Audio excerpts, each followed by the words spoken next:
What is up, y'all? NBA 2K rating recap, going over the games from February 26th, 2026. I've got a little bit of a treat for you, as I realize I've kind of fallen out of providing rating updates during these videos. I've more or less been focused on finishing off the 50 or so remaining players that I have left in the roster. So I'm actually going to edit the rating of a player from each team. There were 10 games played, so I'm going to edit 20 ratings. They're already made, but I'm going to let you know what the changes were during the course of this video.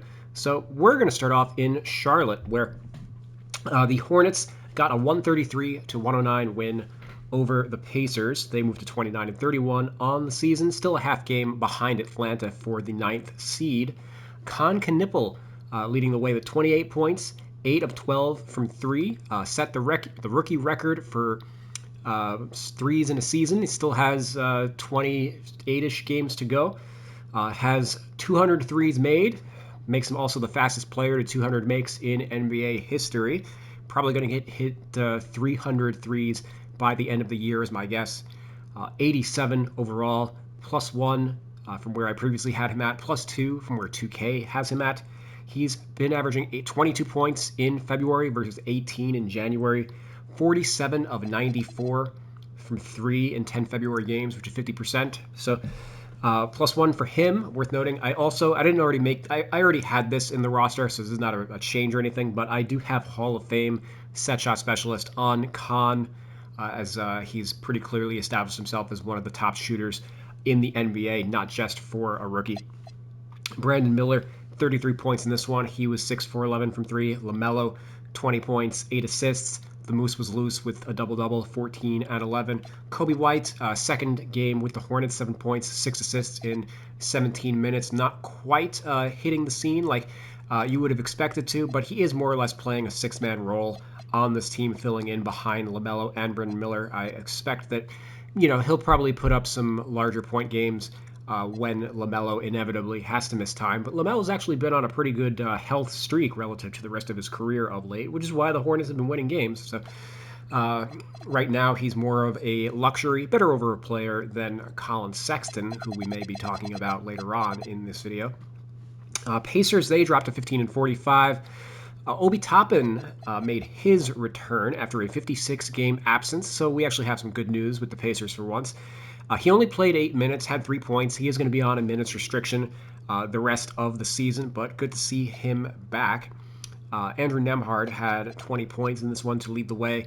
And then Micah Potter had 19 points on 5 of 7 from 3. He's averaging 15 points over his last 7 games, 41 of 101 from 3, 41% through his 27 games this season. So I do have him at a 75 overall, +1. Going over to the Philadelphia 76ers. They moved to 33-26, now a game behind Toronto for 5th, with a 124-117 win over the Miami Heat. Tyrese Maxey, 28 points, 11 assists, 5 steals. Joel Embiid, 26 points, 11 rebounds, and his second game back from injury. Kelly Oubre added 21, and then VJ Edgecombe had 19. He's averaging 16 points in 34 minutes in February, which is up from 14 points in 36 minutes in January. So he's scoring more in fewer times. So 81 overall, +1 for me. I noticed that his mid-range shot is a little much more efficient than it was earlier in the season, so I did boost that up. Going over to Miami. They dropped to 31-29, and now a game and a half behind Orlando for the 7th seed and a game and a half ahead of Atlanta for the 9th seed. So looking firmly in that 8th spot right now. Bam Adebayo led the way with 29 points, 14 rebounds, was 4 of 8 from 3 in this game. He's been shooting it a lot better. Has averaged 20 and 10 in February, so 89 overall, +1 for him. Norm Powell only played 10 minutes in this game, left due to injury. Tyler Hero stepped up, 25 points, 7 assists, 9 of 18 from the field, 4 of 10 from 3, second highest scoring output of the season. Obviously came off the bench, but might step into a starting role if Powell has to miss any time. Jaime Jaquez also providing some scoring off the bench as well with 19 points. And then we've got a rematch of the Hawks and the Wizards. Hawks, again, taking this one. Didn't write down the score. Not super relevant. The Hawks blew out the Wizards Jalen Johnson and Nickeil Alexander-Walker were both out for this game. So Jonathan Kuminga, he got the start in this one with Jalen Johnson sidelined. He's day-to-day. He was just questionable for this game. He might be back in the next one. But fair to say that even if he's not starting, he's going to be a starter level of player with Atlanta. 17 points, 9 rebounds in this one. So I do have him at an 80 overall, +1, which is also +3 from 2K Sports. Zachary Risacher returned to the starting lineup with Alexander Walker sidelined, but he was kind of meh, had 8 points per usual. But it was the ex-Wizards who really torched their former team and led the way. Starting off with Corey Kispert, who I've been saying all year is a better player than Zachary Risacher, had 33 points off the bench in only 28 minutes of action, 11 of 19 from the field, 6 for 11 from 3. So he definitely gave it to his former team. And then CJ McCollum also chipped in 25 as well.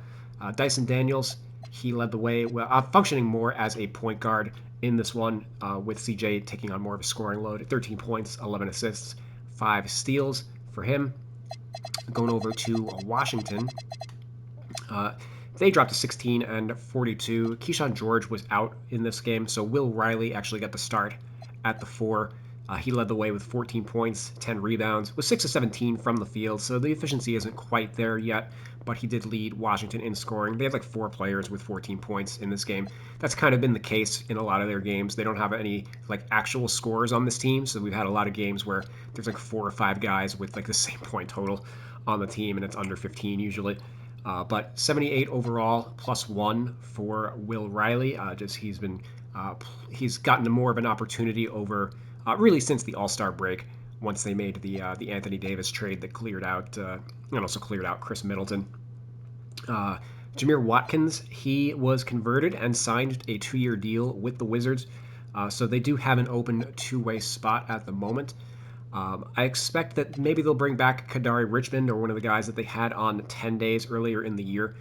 Worth noting that Trae Young and Alex Sarr, they are not close to returning. Consider them week to week. Kind of unfortunate. The Wizards have kind of been like a joke of a team since Sarr went down, as they really only have one healthy big man on the team otherwise, and Tristan Vukovic is not good enough of a defensive player that he really even merits consideration as a big man, really. So more of like an offensive big man, but defense not really. He's a young Nikola Vucevic, I guess you could say. Going over to San Antonio, they moved to 43 and 16, 126 to 110 over the Brooklyn Nets. An 11-game winning streak for the Spurs. They're now only a game and a half back of OKC. Julian Champagnie had 26 points with 6 of 9 from 3. Spurs have been undefeated since he took over as the starting power forward. I've got him up at an 81 overall, +1, also +3 from the 2K Sports roster. 7 Spurs in double figures in this one, so Wemby taking a bit of a back seat, 12 points, 3 of 9 shooting from him. He doesn't need to shoot the ball well, though, in order to dominate a game, as obviously he controls every game on the defensive end. Brooklyn, they dropped to 15 and 43. Michael Porter Jr. leading the way, as per usual, with 25 points, 14 rebounds, but he doesn't really have any help on this team. Nick Claxton, 12 points, but fouled out versus Wemby in 24 minutes. So Day'Ron Sharpe stepped in, 14 points at 11 rebounds, 5 of them offensive in 19 minutes. Bruising bigs who grab offensive rebounds are generally like the one weakness that Wemby has. You can overpower him physically, as he is a little bit slender in frame. So we've seen this with like Mitchell Robinson in the play-in game. Jalen Duren had an effective game versus Wemby as well. So just something to keep an eye on. Also, Jakob Poeltl, even in their last game against Toronto, had some success bullying Victor around. So, that is the one blueprint that teams might have. Players that grab offensive rebounds and such. A lot of them are going to have value on the free agent market this coming off season. Anyway, I've got Sharpe at a 79 overall, +1 from the 2K Sports roster. Going over to Houston. They moved to 37 and 21, had a comeback win over the Orlando Magic, 113 to 108. KD leading the way with 40 points. I think that's a season high, or he might have had 40 in another game at some point in the year, but one of his best games of the year, clearly. Amin Thompson made his return after a one-game absence, but had a quiet night. 9 points, 28 minutes. He did not have a good February overall, averaging only 13 points, which is down from 19 in December and January. So he has not been he's not been aggressive even for his usual standards. I've got him down to an 86 overall, -1. Instead, it's been Reed Shepherd coming on of late, had 20 points in 31 minutes off the bench, 5 of 7 from 3, so he's red hot right now. Orlando, they got some good news despite the loss, as Jalen Suggs made his return, came off the bench for the first time this season, had 3 points, 1 of 6 from the field, 4 turnovers, 13 minutes, so he wasn't terribly effective, but I think it's probably best to just bring him off the bench since he's not able to really stay healthy, but he does provide so much of what they need offensively and defensively. He's one of their most important players, as you could tell with me having him at an 87. If he continues coming off the bench, I'm surely going to drop him in rating, but we'll see what happens moving forward. Anthony Black has done a really good job filling in for both him and Franz Wagner throughout the entire season. But Desmond Bane, he's going to be the guy that we edit the rating for today. 30 points, 12 of 19 from the field, 6 of 10 from 3. He's been red hot this month. In 11 February games, he's averaging 25 points. He's shot 59% from the field and 49% from 3. So I did boost his rating up not 1, but 2 points in this update, 86 overall, +2. Javon Carter, he's been solid as well. He had 14 points off the bench, 4 of 9 from 3 in 22 minutes. Magic have desperately needed shooting all season. So if anything, and he played 22 minutes, so he did play next to Jalen Suggs as well during this game. So Suggs can play the 1 or the 2.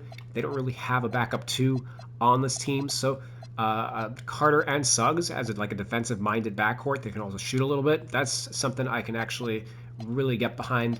Carter's definitely salvaged his career after being out of the spotlight with the Chicago Bulls for the last couple of years. But he always played well when he did get opportunities, so it was just more or less Chicago leaning into playing guys like Josh Giddey more and such. And obviously they had Kobe White, Ayo Dosunmu, not a lot of minutes to go around in the crowded backcourt. So just good to see that he's still an NBA rotation caliber player. Let's go on over to Portland. They moved to 29-31, 121-112 over those Chicago Bulls. Donovan Clingan was out due to illness in this game, so the Blazers went centerless and started Scoot next to Drew Holiday, Chris Murray, Jeremy Grant, Toumani Camara. Whoever's the center in that lineup, kind of eye of the beholder.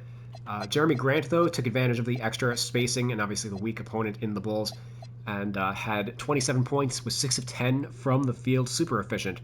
3 for 4 from 3 and then 12 of 14 from the line. So he took advantage of them, definitely abused Matas Buzelis a little bit defensively. He's an 84 overall, +2, has been much better this season than he was last year, where the bottom just completely fell out. He was really, really bad last year. This is the first time I've updated his rating on the year. He's one of the key players that I had really not gotten around to editing, so I'm going to finish off the rest of the Blazers over the weekend. Scoot in his start had 12 points, 4 assists. Rob Williams came off the bench, so they weren't entirely centerless. He was awesome in this one, had a double-double, 14 and 14 in only 23 minutes of action. He's been super productive during his time, which is why I do have him at an 80 overall. Chicago, they dropped 24 and 36. Patrick Williams was out due to a quad injury, so Colin Sexton moved back into the starting lineup, pushing Okoro back to the 3, Buzelis back to the 4. So Sexton, he had 10 points, 3 assists, 3 turnovers, 5 fouls in 18 minutes in this game. Sexton with the Bulls has not been as effective as he was with Charlotte. 42%, 32% from 3 with Chicago, down from 49% from the field and 39% from 3 with the Hornets. His assists are also way down as well, 1.6 per game compared to 3.7 with the Hornets, so half as many assists. He was being used as a point guard with the Hornets as essentially LaMelo's backup, but he's been operating more of it as an off-ball 2 guard with the Bulls. So I did drop his overall rating down a point, 81. Matas Buzelis, 20 points to lead the way. Josh Giddey he's had 5 games since returning from injury. 2 of them were good, 3 of them were awful. This is one of the good ones, 15, 6, and 9. Nick Richards double-doubled off the bench, 14 points, 10 rebounds. Obviously, they needed some degree of size. I guess I didn't actually mention, but Yabusele started at the 5 in this one as Jalen Smith was out. But also just given all the injuries in the front court as well. We actually saw Leonard Miller get an opportunity. He played 23 minutes, had 11 points, had a massive dunk during the late stages of the game. So he's one of those guys that he might be able to carve out an NBA role over these next 2 months. Keep an eye on him over the rest of the season. Sacramento, they move to 14-47, get another win, 130-121 over the Dallas Mavericks. Russell Westbrook sat this one out as he has a thigh contusion. He was also a back-to-back, so a little bit of a day-to-day break for him. So Precious Achiuwa stepped up and led the way with a career-high 29 points, 12 rebounds, 4 assists, and 3 steals. Was 13 of 19 from the field, 3 for 3 from 3, played 33 minutes. Worth noting that the Knicks did not offer him a contract, instead giving 2 years and $9 million to Gershon Yabusele. And then he was with the Heat in camp, and they cut him and haven't rocked with the backup center the entire year. So Achiuwa has really taken advantage of this opportunity, has just reaffirmed that he is an NBA rotation player, definitely deserving of more than a minimum level contract. 79 overall, +1. That is also +3 from where the 2K Sports roster has him at. Maxime Reynaud, he had 22 points, has been kind of carrying a lot of the scoring load with Sacramento. They don't have a lot going on otherwise. Devin Carter had 15 points, starting for Russell Westbrook in this game, also adding 4 steals. He's like a Westbrook light type of player. Nick Clifford got the start with Keegan Murray. I didn't mention this, but he is sidelined after injuring his ankle again in the last game, so we'll see if he suits up again this year. But Nick Clifford, 13, 8, and 7, solid all-around game. He's in line for a huge opportunity over the rest of the year if Murray has to be shut down or anything. DeMar DeRozan, only 7 points for him, 1 for 3 from the field in 25 minutes. Basically let the kids play. Daquan Plowden came in and had a perfect game, 19 points, 7 of 7 from the field, 3 for 3 from 3, 2 of 2 from the free throw line in 26 minutes. I have been saying that he's a better player than Doug McDermott, so it's time for me to get around to updating his rating to make sure that actually it reflects. Doug McDermott, of course, was a DNP-CD in this game. Not sure why they brought him on. Killian Hayes, 5 points, 2 for 8 from the field. Now 3 for 21 from the field, 14% through his 3 games since signing a 10-day contract with the team. So not looking great for his future prospects, but they do need a backup on this team behind Devin Carter. At some point, I don't really read too much into field goal percentage in small samples as like the end-all be-all. I'm sure things would balance out. If he goes 5 for 5 in his next game or something, that'll solve all woes. But it is kind of funny that, and not entirely unprecedented, the player with the 48% true shooting for his career or whatever is struggling to score despite being given a really big opportunity right now. Dallas, they dropped to 21-37. Najee Marshall leading the way with 36 points, 10 rebounds, 6 assists in 42 minutes. So I've got him at 82 overall, +3. There's also +3 from where 2K's got him at. This one is a little bit of a misnomer because I changed his position to point guard, which did drop his rating. He rates higher at small forward, as you can see. However, it's worth noting that the formulas for those positions are obviously much different, which I'll show you right here with the badges. So we're going to go over to PF, which is physical finisher. And we can see that every time I adjust the quality of this badge, it actually boosts the overall rating by 1 point, actually going at +2 points when we go from Hall of Fame to Legend with the physical finisher. So yes, badges 100% matter for overall ratings. They matter so much more than like the attributes nowadays. So note that note how that changed at point guard. We're going to change Marshall back to small forward now, which again boosts his rating up. But I'm going to go back to physical finisher. and drop him, and you'll notice it actually doesn't have as big of an effect on his overall rating. Even going from Hall of Fame to Legend, we see had no change to his overall rating. So the badges, they affect positions to a very varying degree. I was actually kind of surprised to see that physical finisher meant that much to a point guard, considering maybe it kind of makes sense because the point guards who are like really good at finishing, like a Derrick Rose or like a Dwayne Wade or something like that, Luka Doncic, Shai Gilgeous-Alexander, etc. Those two guys are probably the best modern examples. Who are going to have like a high grade in physical finisher. That's actually what's able to set them apart from the rest of their counterparts, I guess. Whereas but at small forward, I guess it matters less because it's like everybody's kind of expected to be like kind of an average level of finisher once you have a bigger body, etc. So I thought that was an interesting wrinkle that I came across. I haven't really gone through like all of the badges to like actually test like which ones have the biggest impact on each position, but maybe that's a project that I'll get around to during the off season, just to it's definitely useful information to have. So that came up during my editing. Just going over the rest of Dallas's performance in this game. No Daniel Gafford or PJ Washington in this game. So Marvin Bagley, he got the start at center, had 10 points and 9 rebounds in 19 minutes, was 5 of 6 from the field. So he's been really good for the Mavericks since getting traded over from the Wizards. He was pretty good with the Wizards as well. He's another player that basically on a minimum level contract, similar to Precious Achiuwa, was kind of fighting to stay in the NBA, but as more established, clearer value, kind of found his role this season. Going over to Phoenix, they moved to 33-26 with a surprising 103-100 win over the LA Lakers.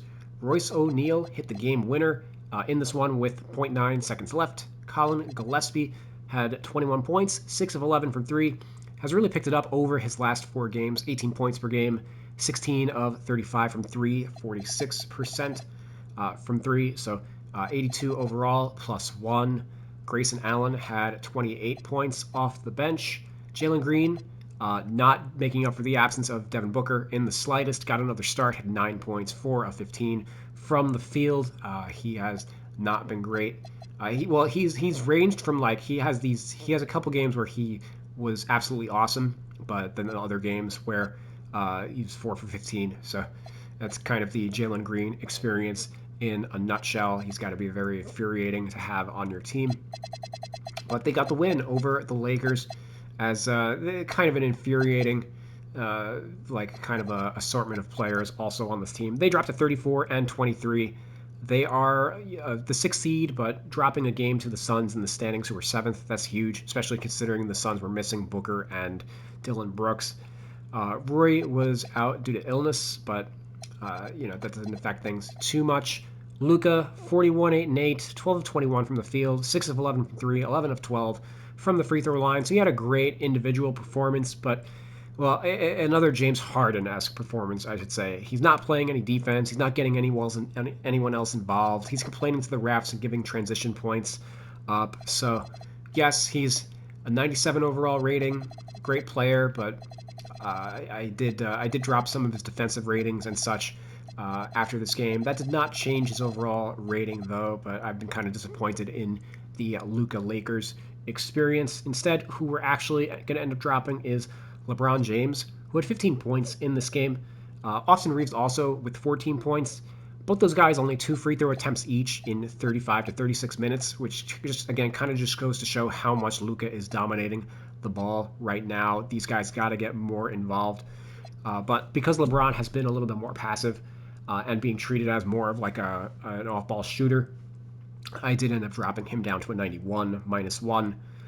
Only 23% from 3 during February, so he slipped a lot in that. I don't like Austin Reeves being back in the starting lineup, as there's only one ball, and Reeves and LeBron are just not touching it enough.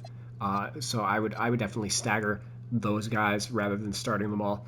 LeBron is not really a good enough shooter in order to really justify taking him off the ball. If anything, I would love to see him getting Luka more involved, but Luka doesn't want to play off the ball at all. He hates coming off screens and such like that. So maybe, I don't know. JJ's got such a difficult task on this team, just because Luka is a very difficult player to kind of build a team around, which we're kind of seeing right now. We'll see what they're able to do in the offseason once LeBron, in my view, inevitably leaves. If he ends up re-signing, it's kind of it's the worst case scenario for both the Lakers and for LeBron. I think both would benefit from finding a new home.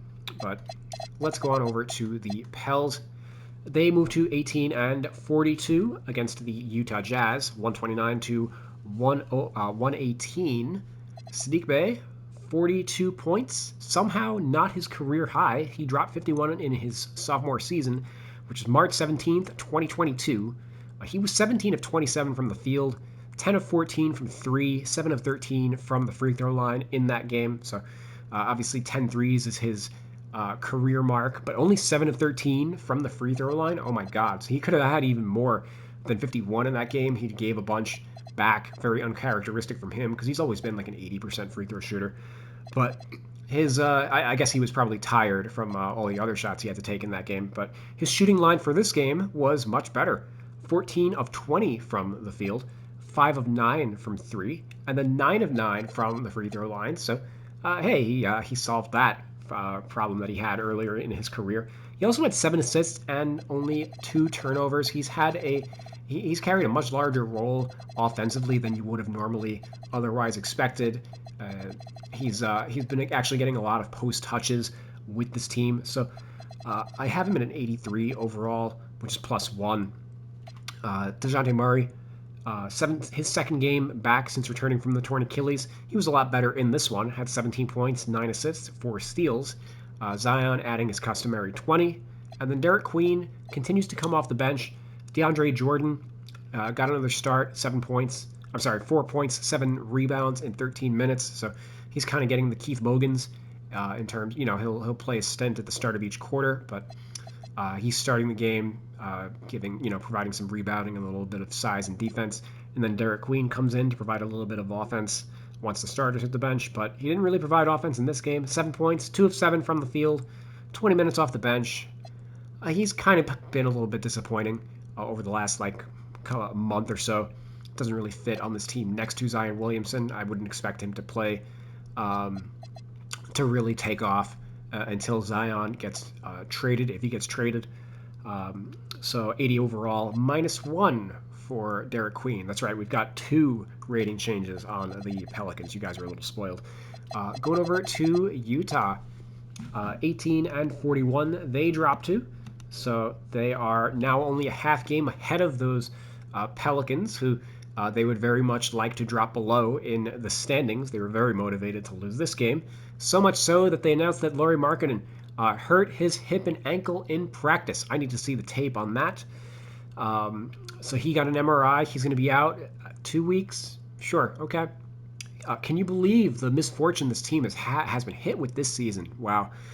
Just the unluckiest team ever in the NBA, the Utah Jazz. Ace Bailey, he's going to be locked in probably as a starter for the rest of the season. I imagine that Lauri will probably somehow be shut down for the rest of the year. But he had 23 points in 29 minutes in this one. Has not shot the ball particularly well this year, so that is something that he could definitely stand to improve. You can see I've got close and mid-range and even the 3-ball as they're pretty solid. 80s are pretty good ratings for those, but 65 layup rating. He's not finished at all at a solid rate. Pretty good dunker though. Just like when he's not dunking, he's like 40-ish% on his layups. Also could stand to shoot free throws a little bit better. Doesn't really get to the line either. So these kind of all contribute to him being much less efficient than you would otherwise think based on some of his other ratings. So look for him to potentially work on those aspects of his game over the next 2 months or so. John Conchar, he's going to be the player that we edit the rating for in this one. 76 overall, +1, mainly just because he looks like he's going to be the starting shooting guard for the rest of the season. Playing ahead, like Steve Mikhailiuk has proven to be too good of a player, so they don't want to start him. And then Bryce Sensabaugh doesn't really. He just is profiles as like an all offense, no defense type of player, which is generally not what you want to have in your starting lineup. As much as the Jazz want to throw games, they do want to also provide like situations for their players to actually develop properly. So he comes off the bench as like a microwave type of scorer. John Conchar providing a little bit of grit and hustle in that starting unit. So 76 +1 for him. One of the few adults in the room. Yeah. Oh, I guess also worth noting, the Jazz signed Mo Bamba to a 10-day contract. They are pretty short-handed in the front court. Obviously, they're without Kessler and now Jusuf Nurkic for the rest of the year. So they just need an extra big man to come in behind Kyle Filipowski, as they are otherwise pretty short-handed in the front court. Minnesota, they moved to 37-23 with a 94-88 win over the Clippers. Anthony Edwards hitting some big shots down the stretch to lead the way with 31 points. Julius Randle has really struggled in February. Only 4 points and 6 assists in this game. 1 for 10 from the field. Only 44%, 24% from the field, and then 24% from 3 during February. So I do have him at an 87 overall, -1. The Wolves, they are going to sign Kyle Anderson once he clears waivers with the Memphis Grizzlies, as they bought him out. He never really, the Wolves never really replaced him after he left the team. So great addition to bring him back. He previously played on the team when they had, what was his name? It was Reed and, shoot, I'm drawing a blank on the, because he actually played small forward on that. Oh, sorry, Karl Anthony Towns. Duh. He would play with Cat and Reed, and then he would play the 3 on those teams. So he didn't actually play with the Julius Randle edition of those teams, but they really kind of need a backup for Randle. And I don't know if he's. I mean, he could step in to back up Jaden McDaniels in the playoffs too. Jalen Clark is more of a 2. Certainly, he's more of a proven player than like Julian Phillips, who doesn't seem like he's going to get much of an opportunity now, if at all. So yeah, really good signing for the Wolves as they look to assemble their playoff push. They're the winners of the buyout market, as they essentially brought back Mike Conley, and now they bring back Kyle Anderson as well. So going over to the Clippers, and I guess also worth noting before we do that, going over to the Grizzlies, so they waived Kyle Anderson, and rather than promote Omax Prosper to a standard contract, which I had kind of speculated that they would, they signed Taj Gibson, 40-year-old Taj Gibson, to a 2-year deal. Now, the 2-year deal is kind of ceremonial. It just means that they're able to trade him if necessary for like salary matching during the off season. It would benefit the player because he would get like an extra payout out of it, as it's like he would have to be, if any part of his salary that gets used in a trade gets like guaranteed. We saw this happen with like a few of the Knicks players during like the Mikal Bridges trade, etc. So, and obviously PJ Tucker was another example of a guy who at 40 years old signed a 2-year deal with like 3 days left in the regular season or whatever. So Gibson essentially getting the same kind of deal. I don't expect him to actually play, next year with the Grizzlies, but he signed a 2-year deal as a 40-year-old. Yeah. And as far as like the Grizzlies bringing him in, it does make some sense. They just need somebody who can set a screen on this team. Obviously Gibson can't really jump anymore, and there are some guys in the G League who maybe they could bring in who are like Lawson Lovering, etc. But generally, any younger player is going to be looking for offensive touches to kind of like establish themselves in their career. Gibson, he's 40, so he's not looking to make himself better. He's here to make everybody else better. And this team is loaded with guards, so they absolutely need somebody to be able to set screens so that these guys can get actual like quality development. So I think in that regard, it actually does makes some sense. Some people, I'm sure, are going to be critical of like, why aren't you signing like a young guy to develop?